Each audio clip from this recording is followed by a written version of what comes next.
Bangkay isang isa katigulang nasapuan sa tungasang cassava plantation sa Banwa, San Calatrava, Negros Occidental. Foul play sa kamatayang sinig ginatutukan sang kapulisan. Yaring balita ang atong gintutukan. Nagapahunay-hunay sa kilid sang dalan sa isa ka cassava plantation sa Barangay Bagakay, Calatrava, Negros Occidental ang isa ka grupo sang makapanimaw sang bahong kaangay sang patay nga sapat.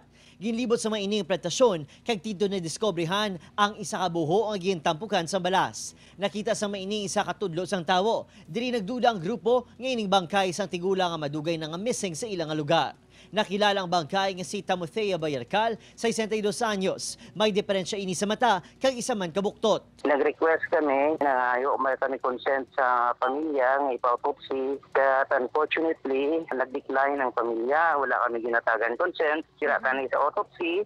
Mabalaan kung ano ang kaya cause of death. Mga pila na kadlaw o pila na kaoras siyang patay. At kung ano ang mga injuries niya. Uli nga nakita si Bayarcal sa December 1 nga may bitbit nga bag kag padulong sa syudad sang San Carlos. December 7, gindeklara na ini nga missing matapos nga wala ini nakakontak siya pamilya. Nagaisahanon niya nagapangabuhi ang tigulang. Hindi natin na ma-rule out, posible may ara.